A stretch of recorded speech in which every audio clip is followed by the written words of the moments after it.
El Centro Evangelístico Peniel y Ciudad Online presentan retransmisión de la conferencia dominical con el doctor José Hernández. Bienvenidos.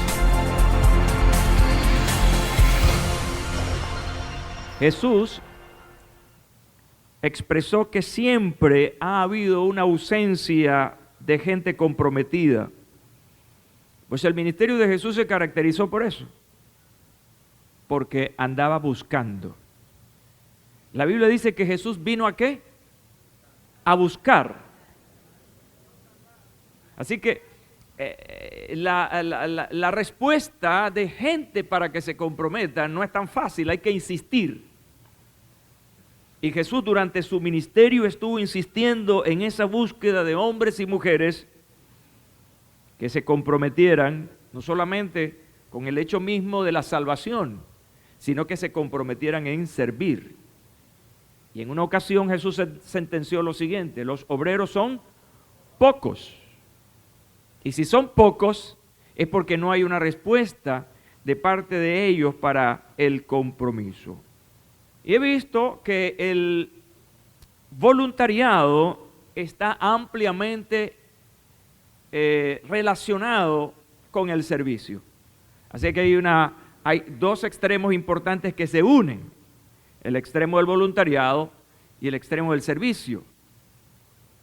No puede haber un voluntariado sin una acción, sin un servicio. Y no puede haber un servicio, un buen servicio, si no hay un voluntariado. Así que son dos elementos que se juntan. Así que yo quiero pasar muy importante en estas definiciones de estas dos palabras importantísimas, como es la palabra voluntariado. Y esta palabra no es otra cosa que el trabajo de personas que sirven a una comunidad por decisión propia y libre. Así que el voluntariado está identificado por una decisión espontánea, libre. No es por obligación, no es por fuerza, ni hay otro interés que mueva al voluntario a hacer algo. Y por definición, los voluntarios no cobran ni perciben nada por su trabajo. Es una función ad honorem, que se hace por un interés que de alguna manera va a favorecer a todos. Y la otra palabra importante aquí, que tiene que ver con voluntariado, es la palabra voluntad. De manera que la raíz de la palabra voluntariado es voluntad. Y la voluntad es la facultad, es la capacidad de decidir y ordenar la propia conducta. Propiedad que se expresa de forma consciente del ser humano para realizar algo con intención de un resultado. Así que la voluntad es algo implícito en la vida de todo ser humano. Todos los que estamos aquí tenemos una voluntad, es decir, decidimos de una manera también libre. Y esa voluntad forma parte de nuestra naturaleza. Insisto en lo que dije hace algún momento. El voluntariado está ampliamente relacionado con el servicio. Y esto tiene que estar bien clarito en nuestra mente y en nuestras acciones. Por lo tanto, es importante también definir hoy la palabra servicio. Y la palabra servicio representa un conjunto de acciones, las cuales son realizadas para servir a alguien, algo o alguna causa. Los servicios son funciones ejercidas por las personas hacia otras personas con la finalidad de que éstos cumplan con la satisfacción de ser recibidas. Quiere decir que estas tres palabras nos ayudan mucho para el entendimiento de lo que es una acción de buena voluntad. Son palabras que nos ayudan a entender que todos nosotros estamos en la capacidad de ser voluntarios, de tener una voluntad para cumplir un fin que es el servicio, y que es un fin que va a beneficiar a todos aquellos que de alguna manera están en nuestro entorno. Ahora, el trabajo voluntario debería cumplir 3 condiciones importantes. ¿Dónde están los voluntarios esta mañana? Bueno, es importante que sepamos, o los voluntarios que estamos acá, que hay 3 condiciones importantes para ejercer un genuino, verdadero e impactante voluntariado. La primera cosa que encontramos allí es que el trabajo voluntario debe ser desinteresado. El único interés que pueda mover a un voluntario es poder servir a alguien. Nunca el voluntario persigue ningún tipo de beneficio o gratificación por su ayuda. Y es lamentable cómo hoy en día funcionarios públicos que están llamados al servicio, por ejemplo, y que esto de alguna manera afecta a la comunidad en general, siempre están haciendo algo con la intención de recibir algo. Y eso es una corrupción. Es una corrupción en la acción del voluntariado. El voluntariado o el servicio se ve como una pantalla, pero que realmente detrás de eso se está buscando algún interés personal. El voluntariado debe ser intencionado. Una buena intención. No se está persiguiendo a través del voluntariado un fin y un objetivo positivo. Se está buscando de alguna manera que ese sea el impacto, el resultado de que algo bueno ocurra. Y no es otra cosa que buscar un cambio en la situación de la otra persona. Ese debe ser el mayor interés o la mayor intención. Que lo que usted haga como voluntario puede impactar de manera positiva a la persona esperando un cambio en ella. Cuando hablamos, por ejemplo, de la sociedad y sus graves problemas, todos los voluntarios se esmeran por tratar de cambiar, de producir un cambio en la sociedad, de sacarlos de la miseria, sea moral, sea espiritual o económica, pero lo que se busca al final de todo esto es hacer o producir una ayuda que genere cambio. Y la tercera condición es la justificación. El voluntariado debe estar plenamente justificado. Es decir, no es algo que se hace por hacer, no, hay una razón, hay una necesidad que debe ser transformada, que debe ser cambiada.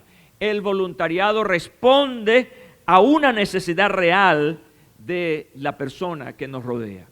En otras palabras, un voluntario no está haciendo turismo, un voluntario no está jugando al bien, sino que hay una razón superior que le lleva a hacer ese trabajo.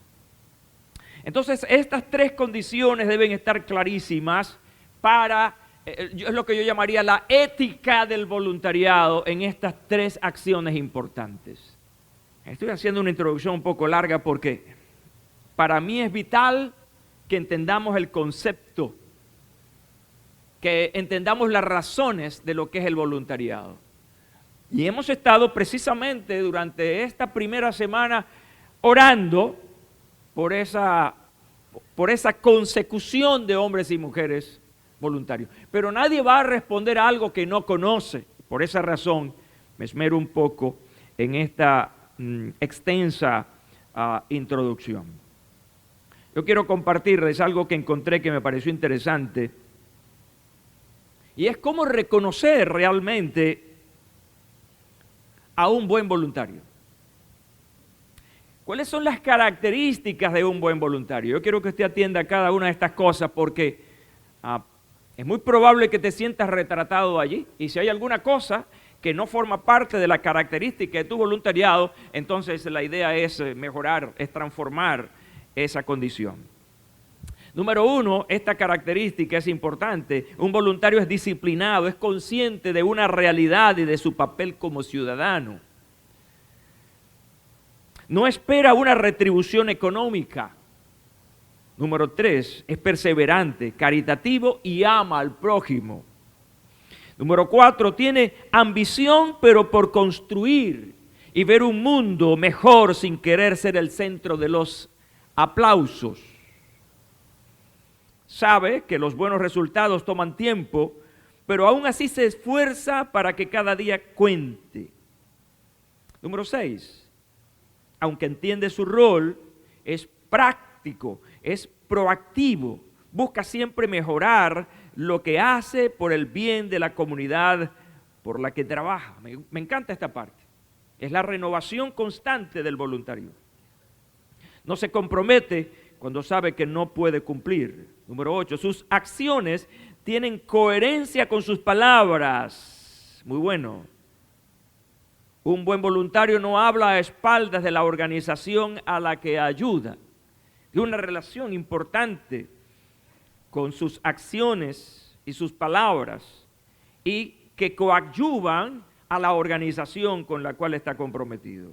Número 9, aunque sabe que se va a ganar mucho tras un voluntariado, como formación, experiencia, salario emocional, etcétera, su principal motivante es querer hacer algo positivo por otros.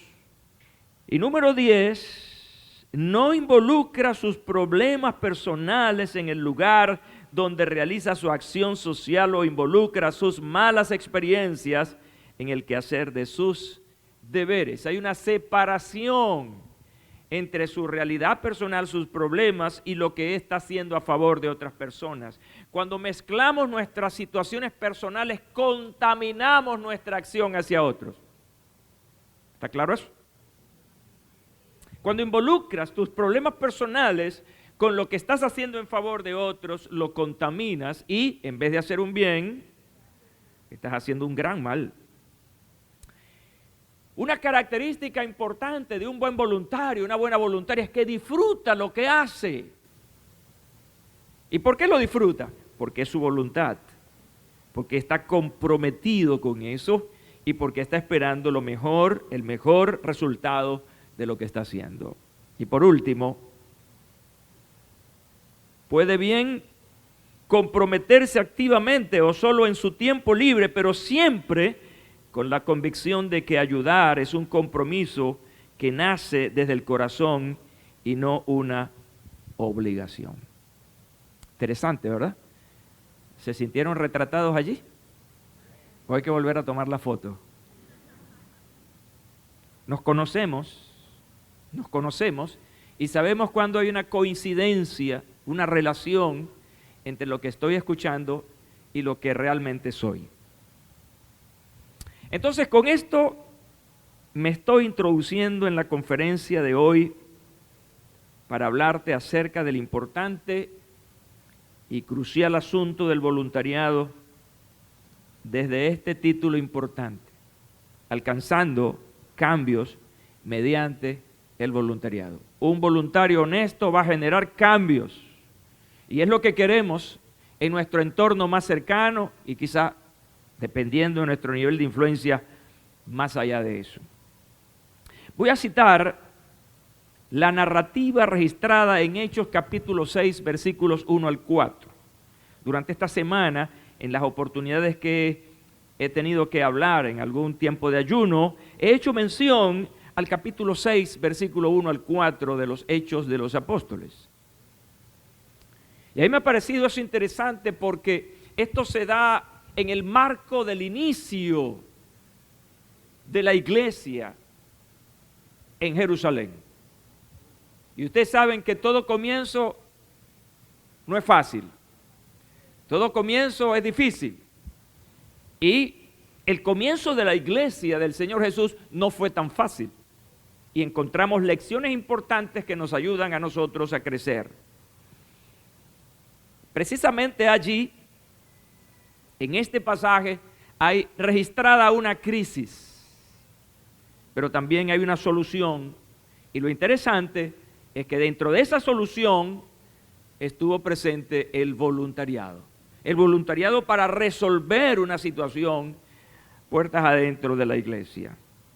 La narración dice así: en aquellos días, como crecía el número de los discípulos, diga después de mí, como crecía el número, diga número más fuerte, número de los discípulos. Se suscitó una murmuración de parte de los helenistas o griegos contra los hebreos o judíos, de que sus viudas eran desatendidas en la distribución diaria.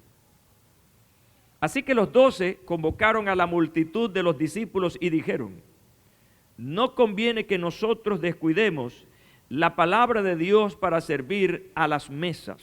Versículo 3. Escoged pues, hermanos, de entre vosotros a 7 hombres que sean, ¿qué dice? Que sean primero de, y luego dice llenos del, y luego dice y de, a quienes pondremos sobre esta tarea. Diga tarea. Y nosotros continuaremos en la oración y en el ministerio de la palabra. Qué interesante, ¿verdad? Esta narración. Hay unos hechos ahí maravillosos que yo quiero tomar con ustedes hoy en día.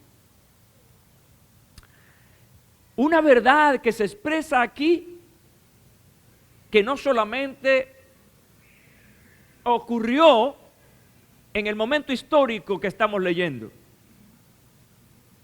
sino que forma parte de nuestra realidad hoy. Y esa verdad es que el crecimiento, escucha bien, el crecimiento genera crisis. Y para usar una palabra más fuerte, el crecimiento genera caos. Y caos tiene que ver con desorden. Así que la palabra clave en esta primera parte es cómo crecía el número de los discípulos. La palabra que sobresale aquí es número.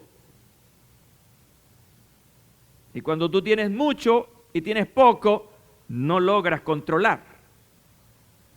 Alguien me hablaba de una actividad reciente que hubo en Caracas y me decía que eso fue un caos. ¿Y cuál fue la razón de eso? La razón es que era demasiada gente para la capacidad del lugar. Pero aparte de eso, no había suficiente gente que atendiera a esa gran cantidad de gente. ¿Están conmigo? Así que lo que generó ese caos, especialmente puertas afuera del lugar, fue precisamente la cantidad de personas que fueron, que eran demasiadas, y no hubo el control, y por lo tanto se generó un desorden. Igual puede pasar en este lugar. Por eso es que normalmente los lugares están determinados por espacio. Por ejemplo, este edificio, esta parte aquí donde nosotros estamos, tiene una capacidad para 2,000 personas. Quiere decir que si entraran 3,000 personas, entonces tendríamos un caos, un desorden. Y lo que está pasando aquí es que crecía el número de los discípulos. Quiero decirles que el crecimiento es un hecho extraordinario y hermoso. Todos queremos de una u otra manera crecer. Y es de hecho en el mundo natural una ley.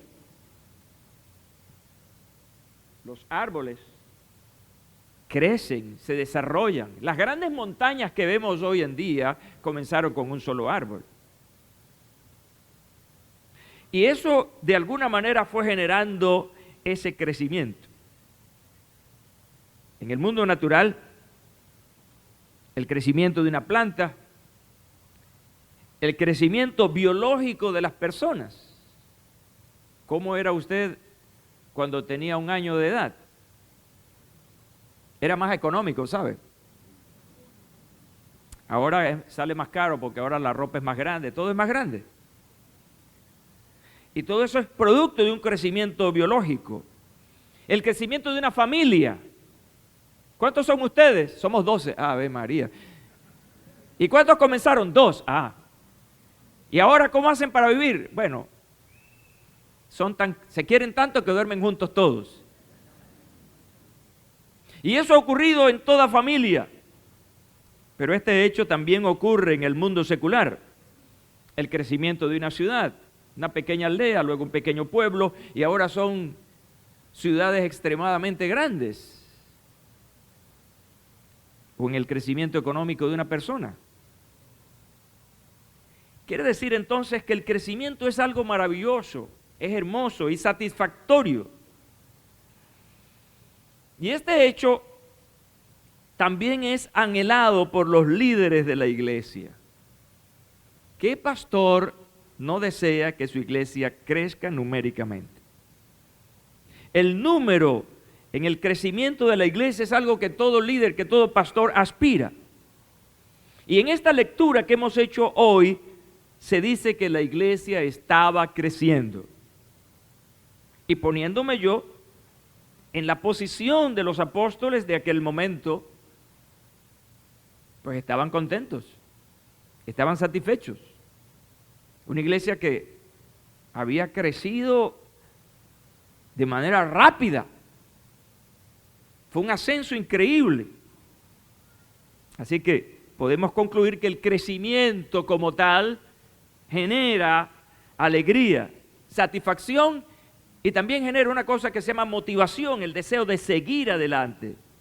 Ahora, lo que no debemos ignorar es que el crecimiento trae consigo crisis. Y a menos que busquemos la solución, entonces se puede perder el crecimiento, se puede dañar. Dice Lucas, quien es quien narra todos estos acontecimientos en el libro de los Hechos, ese crecimiento estuvo amenazado porque hubo murmuración de los griegos contra los judíos, de que las viudas de aquellos eran desatendidas en la distribución diaria de alimentos. Y es importante reseñar esto, que la iglesia en ese momento tenía un tipo de acción social y estaba ayudando a las viudas y a los huérfanos y estaba proveyéndoles alimentos. Era una actividad diaria que hacía la iglesia en ese momento. Pero eran tantas las personas que tenían tantas necesidades que no podían atenderlos a todos. Y cuando no hay atención, pues hay una reacción. Y viene la murmuración, vienen las quejas. Ese malestar que encontramos allí fue producto de ese gran número de personas que eran alimentadas y los pocos que podían atenderlas. De manera que el crecimiento de la iglesia es lo que yo llamo, debe ser correlacionado. Es decir, deben haber dos relaciones que se encuentren. Me explico. En la medida en que crece el número de la iglesia, en esa medida debe crecer el número de voluntarios. Así que tiene que haber una correlación en el crecimiento. Crece numéricamente la iglesia, debe crecer el número de quienes ayuden a atender a la iglesia. ¿Se entiende eso? Quiere decir que cuando hay un desbalance aquí, entonces tenemos una crisis. ¿Queremos evitar la crisis? Entonces tenemos que aumentar el nivel de los hombres y mujeres que ayuden a resolver el asunto. Ahora, la pregunta que nos formulamos ahora es, si el crecimiento genera crisis o caos, entonces, ¿cuál es la solución? Si tienes un problema, debes buscarle solución a eso. Y lo que encontramos aquí es que hubo una solución, bendito sea Dios. Toca el que está a tu lado y dile, ¿tienes problemas? Busca la solución. De lo contrario, el problema nos ahogaría y nos llevaría ¿a qué? Al fracaso. ¿Cómo se resuelve este tipo de crisis? Mira, lo primero que yo encontré aquí es que tiene que haber una definición de roles. Una definición de correspondencia de tareas. Y dice aquí, los 12 convocaron a la multitud de los discípulos y dijeron, y plantearon una solución. No conviene que nosotros descuidemos la palabra de Dios para servir a las mesas. ¿Qué estaban diciendo ellos, los 12 apóstoles? Que su rol, el rol de ellos, era precisamente enseñar la palabra de Dios a la gente. Cuando un voluntario deja sus tareas para atender otras, se produce un descuido y se crea un problema. Y por esa razón en nuestra iglesia hemos orientado a nuestros voluntarios que no se comprometan más allá de lo que están comprometidos. Cuando un voluntario se mete en dos cosas, una de ellas a la larga va a generar crisis. Y yo sé que muchos de ustedes quieren hacer mucho. Yo sé que hay voluntarios tan voluntarios que quieren hacer muchas cosas a la vez. Pero eso no es posible. Eso no es posible. Porque a la larga, una de esas tareas va a tener problemas y las personas involucradas en esa tarea se van a quejar porque no están siendo atendidas. Una de las cosas que yo he aprendido en mi vida ministerial es a decir no. Porque uno está tan apasionado que a todo le dice sí, pero no es así, no es lo correcto, no es sabio.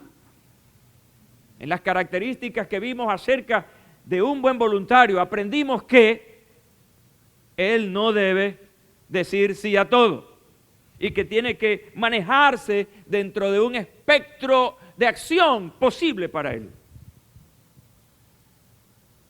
¿Y qué es lo que estamos viendo aquí? Bueno, sencillamente que los apóstoles estaban yendo más allá de su rol principal. Ellos tenían uno, conferido por el Señor, que finalmente ese rol ministerial o pastoral tenía dos cosas, dos acciones muy importantes: orar y enseñar la palabra de Dios. Oh, cualquiera cree que eso es fácil. Mira, para que tú ores tranquilamente, tu cabeza tiene que estar fresca. Cuando tienes muchas cosas en la cabeza, tienes turbación, y turbado no puedes orar. ¿Están conmigo esta mañana? Cuando tú tienes muchas cosas en la cabeza, estás orando, tu cabeza está dividida. No es que tienes dos cabezas, me refiero a tus pensamientos. Si no, sería un fenómeno. Pero tu mente está dividida. Estás orando, pero estás pensando. Estás orando, pero te estás recordando que tienes que hacer algo mañana. Esa oración no llega ni al techo de tu casa. Y predicar la palabra no es que usted se paró aquí y comenzó por obra y gracia del Espíritu, todo le llegó. ¿No? Hay que estudiar. Hay que prepararse, por lo menos tener las ideas generales, el tema, lo que tú quieres hablar. Lo demás lo hará el Señor, pero tú tienes que hacer una parte. Entonces, ellos estaban entre esas tres cosas: orar, enseñar, pero también repartiendo comida a la gente. Imagínense ustedes tantas personas. Y ellos dijeron: hasta aquí. Esto no puede seguir ocurriendo. Cada voluntario, escucha bien, cada voluntario posee un rol de servicio.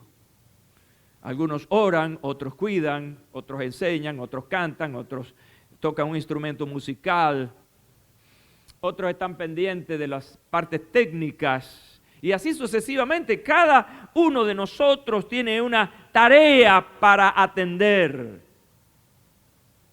En este caso los apóstoles no eran una excepción. Su rol era la oración y la enseñanza de la palabra de Dios. Por otro lado, indudablemente, ellos no eran suficientes para poder atender a tantas personas. Primero, porque tenían que sacar un tiempo de su rol para atender otro. Yo quiero decirte esta mañana, mi hermano, mi hermana, que por la gracia de Dios, escucha bien, por la gracia de Dios, no por la imposición del pastor, ni por la imposición de un cargo. Quiero decirte que la palabra cargo está fuera del lenguaje de esta iglesia. Aquí no hay cargos. Los cargos los dan los hombres, los dones los da el Espíritu Santo. Y es preferible tener conciencia de los dones porque sabemos que tenemos que darle cuenta a Él, y no de cargos porque tenemos que darle cuenta a los hombres. Yo no sé si te agarró eso. Cada uno de ustedes tiene un rol que atender en la obra de Dios. Escúchame bien. Y no es tu elección, ni es tu opción. Tú no eliges el rol. Ni ese rol lo vas a tomar como una opción. ¿Sabes por qué? Porque ese rol que se llama dones, no lo escoges tú. Lo da el Espíritu Santo a conciencia de cuál es tu habilidad. Él no te va a poner algo que tú no puedas hacer. Lo que el Espíritu Santo ya ha puesto en tu corazón es porque sabe que tú puedes con eso. Por lo tanto, todos los que estamos aquí, escucha bien, por naturaleza, somos voluntarios. Y que ese voluntariado está marcado por un don, por una habilidad dada por el Espíritu Santo. Ahora, ¿a dónde me lleva todo esto? Que no hay excusas para el voluntariado. No hay excusas para decir, no, yo no me quiero comprometer en eso. Porque cuando dices eso, le estás diciendo al Espíritu Santo, no te metas conmigo, busca otro, yo no soy esa persona. ¿Cuántos hombres de Dios en la historia bíblica le han dicho a Dios, no, yo no quiero hacer eso, no puedo hacerlo? Pero la historia dice que finalmente lo terminaron haciendo y lo terminaron haciendo bien para la gloria de Dios. Dale un aplauso al Rey esta mañana.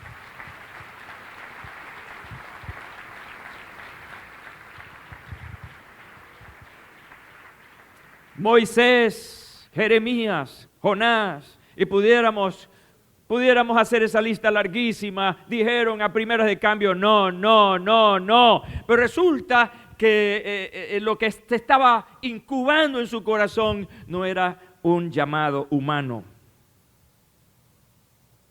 era un llamado divino. Entonces, lo primero que hay que hacer aquí para resolver esta situación es la definición de tareas. ¿Qué es lo que me corresponde a mí y qué es lo que te corresponde a ti? Y el paso siguiente que encontramos aquí es la resolución de la situación, la cual fue posible a través de voluntarios, de personas añadidas para cumplir esa tarea importante. ¿Cuál era el problema? El problema es que la iglesia había crecido, número uno. Número dos, no había gente específica para atender una tarea nueva. Y número tres, eso trajo quejas.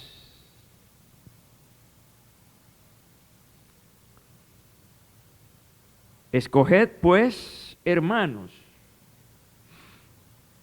de entre vosotros a 7 hombres que sean de buen testimonio, llenos del Espíritu y de sabiduría, a quienes pondremos sobre esta tarea. Mira, yo veo aquí 3 pasos interesantes para la resolución de este conflicto interno de la iglesia. Número 1, tiene que haber una decisión. ¿Por qué no resolvemos muchas cosas? Porque no decidimos. Estamos dando vueltas al problema, pero no terminamos de decidir cómo resolverlo. Y en la vida práctica te pasa. ¿Cuánto tiempo tienes tratando de resolver algo, pero no has tomado una decisión? ¿Tienes un problema? Tienes que tomar una decisión acerca del problema. Y aquí precisamente se da eso. Hay una decisión. La decisión es: escojan hermanos entre vosotros que cumplan esta tarea. Esa es la decisión. ¿Vamos a tener dificultades en el desarrollo de la iglesia por el crecimiento? Sí. Hay gente que ve problemas en la iglesia y se escandaliza. ¡Ah, hay un problema! Olvídate, los problemas siempre van a estar. Toca al que está a tu lado. No te hagas el loquito. siempre vas a tener problemas. Hay gente que se hace loco y hay mujeres que se hacen las locas. Problemas los vamos a tener siempre. Mira, si tú tienes problemas contigo mismo, imagínate con los demás. Y en una congregación de cientos de personas, obviamente, vamos a tener problemas.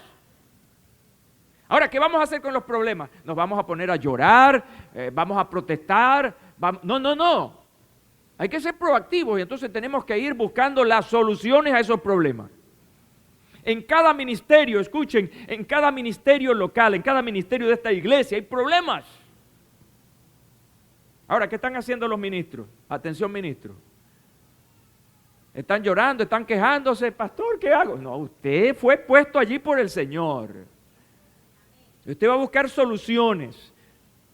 Y la primera cosa para buscar soluciones es ir a la presencia del Señor. Señor, dame la sabiduría.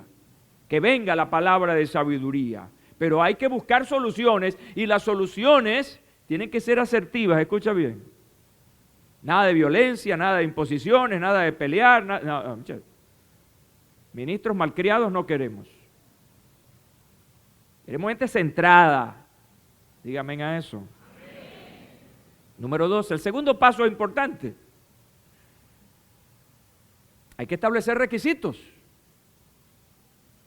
Tampoco es que escojan a 7 hermanos, al que le caiga le chupa, ¿recuerdan eso? Yo no sé si algún milenio sabe eso. Pero yo me acuerdo de eso, al que le caiga le chupa. Vamos a ayudar a los milenios.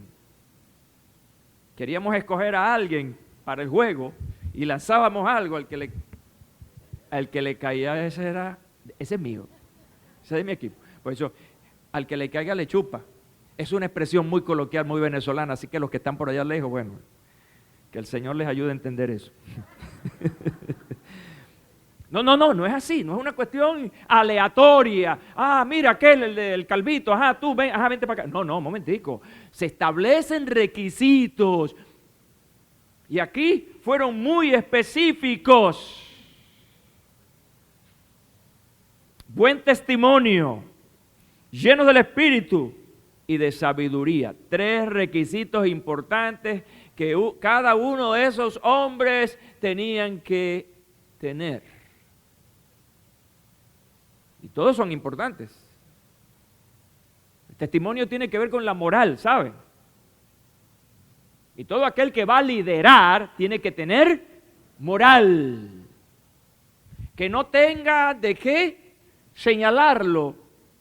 Porque el día que lo señalen por algo, ese día comienza a perder credibilidad él y por lo tanto lo que él haga. Escucha bien eso. Escucha bien esto. Tu moral tiene que ver con lo que haces.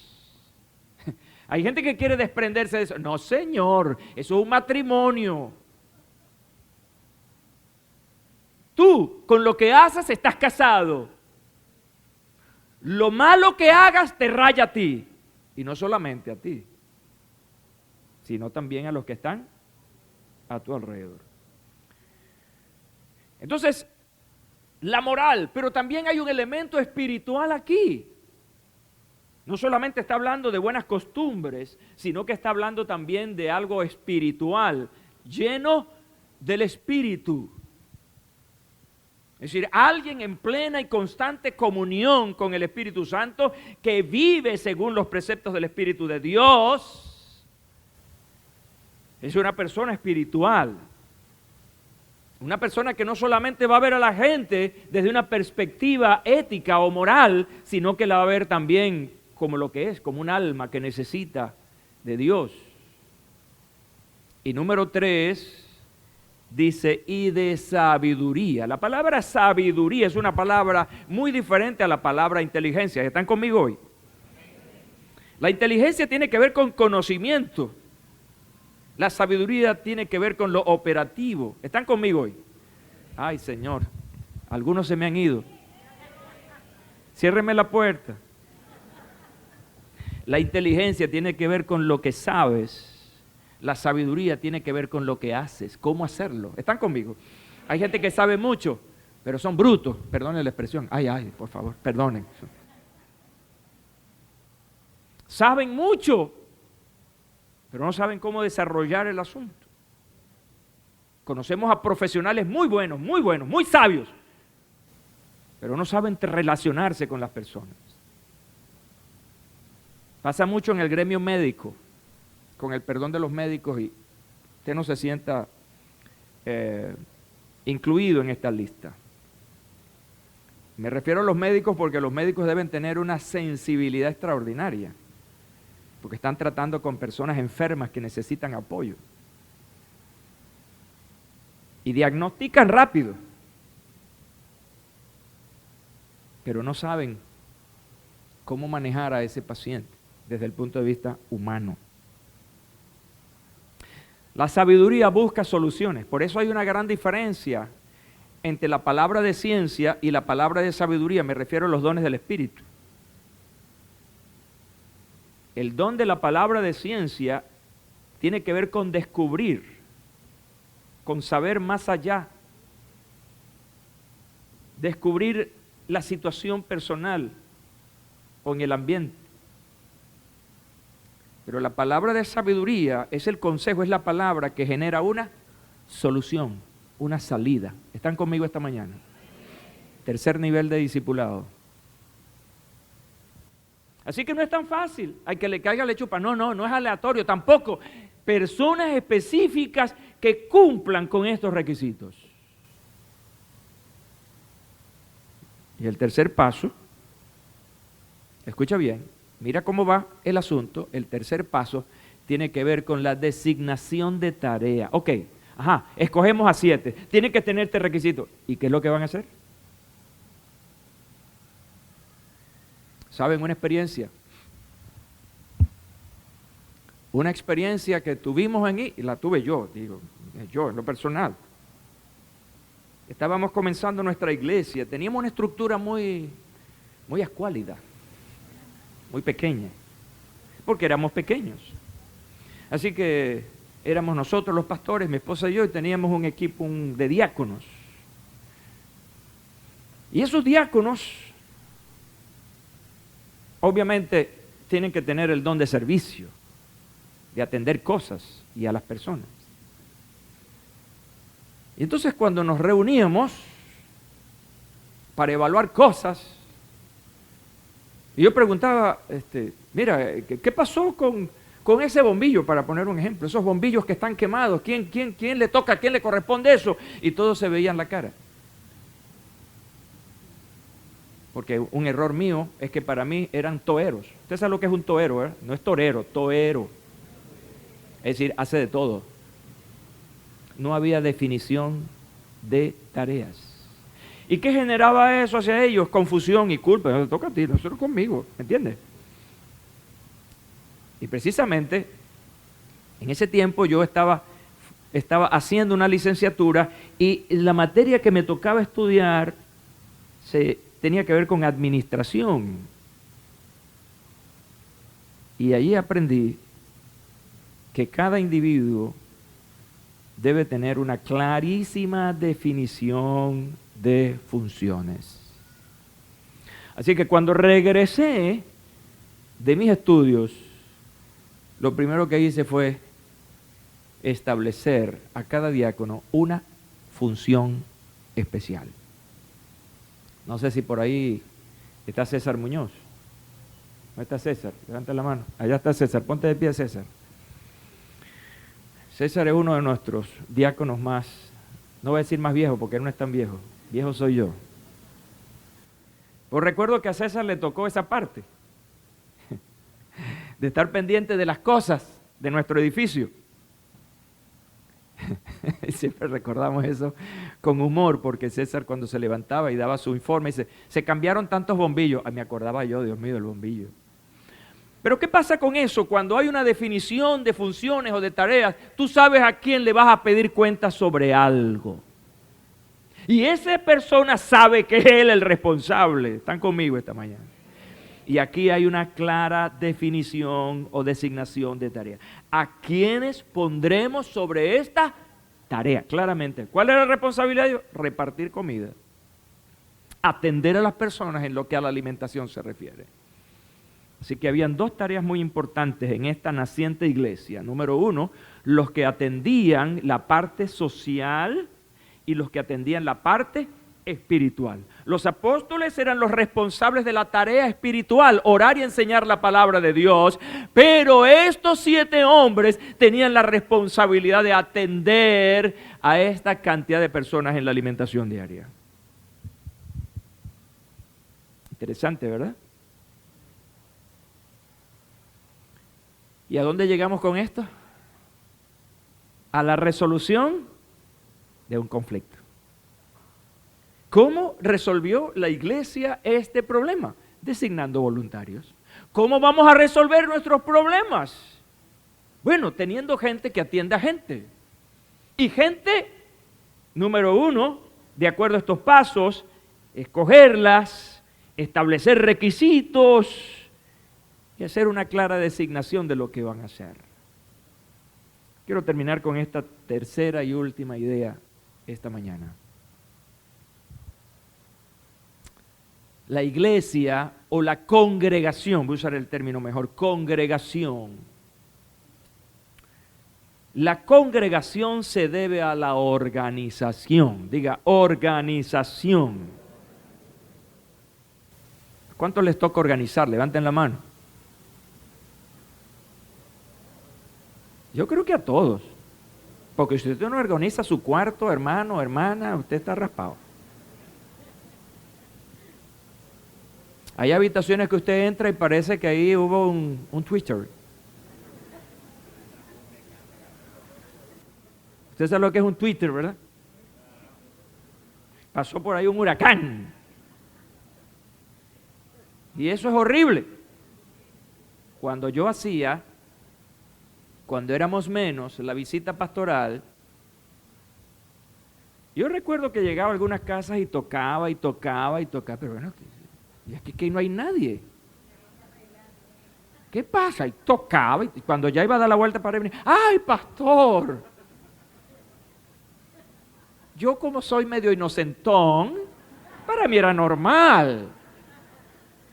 Pero después descubrí, a través del don de sospecha, que lo que estaban haciendo era recogiendo el desorden que tenían allí. Entonces esa es una organización dada, ¿por qué? Por la premura, porque me descubrieron. Toca el que está a su lado y dígale, debes organizarte.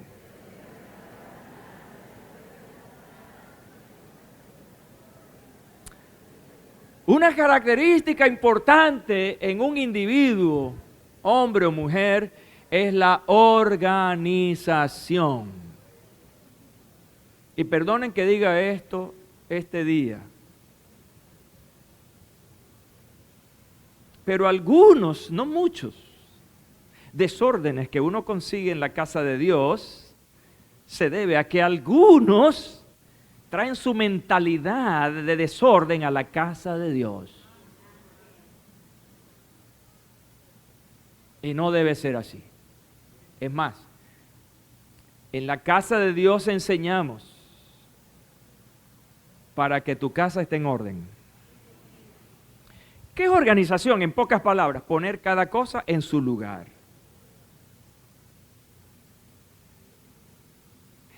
¿Cómo hace usted cuando lava los platos en la cocina? Pone todo junto, cucharillas, de esto para allá. Entonces, eso es organización. Cuando tú colocas cada cosa en su lugar, sencillamente eso es una acción de organización. Escúchame, y la congregación no escapa a la realidad de la organización. Mira cómo dicen los apóstoles aquí. Y nosotros continuaremos en la oración y en el ministerio de la palabra. Ya se estableció una organización. Estamos en una clase hoy de administración. Entonces, la organización genera una cosa, o para estar organizado necesitamos una estructura. Y la naciente iglesia, escúchame bien, ya tenía ahí una estructura. Con esa organización se comienza a dibujar la estructura de esa iglesia. Y en ese organigrama importante, a la cabeza de todo está ¿quién? El Señor Jesucristo. Después estaban los apóstoles. Debajo de ellos estaban ahora estos nuevos integrantes que se les llamaba diáconos. Y debajo de los diáconos, ¿quién estaba? La congregación. Esa es una estructura sencilla. Para estar organizados necesitamos una estructura. Una organización es un grupo social formado por personas, escucha bien, personas, tareas y administración que interactúan en el marco de una estructura sistemática para cumplir con sus objetivos. Si no hay eso, hay desorden. Y gracias a Dios, vemos en esta historia cómo la iglesia va organizándose. Lo que estaba ocurriendo aquí, lo que ocurrió en Hechos capítulo 6, versículo 1 en adelante, no es otra cosa que un proceso de organización donde personas estaban desarrollando tareas distintas dentro de esta estructura para obtener ¿qué? Un objetivo, un resultado. Quiero marcar esta verdad hoy, antes de terminar. La iglesia o la congregación es por naturaleza dada al voluntariado. Desde sus inicios, lo que marca la vida de la iglesia es el voluntariado. La iglesia, escuchen bien esto que voy a decir esta mañana. La iglesia es de naturaleza divina. La iglesia no nació en la mente de los hombres. La iglesia nació en la mente de Dios y Jesús la proyectó.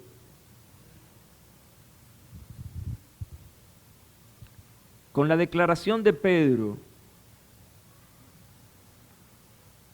Jesús dijo, esto que acabas de decir no te lo ha revelado carne ni sangre. Y decía el Señor Jesús, sobre esta declaración que tú has hecho, las puertas del infierno no prevalecerán contra la iglesia. Quiere decir que la iglesia es de naturaleza divina. No es producto de la mentalidad de un líder humano. Ahora, esa iglesia de naturaleza divina está conformada por seres humanos imperfectos. Y esta semana venía a mi mente esto, ¿no? Es de naturaleza divina, pero la conforman seres humanos imperfectos. Quiere decir que estos que están aquí siempre tienen que ir a para que podamos obtener el mejor resultado.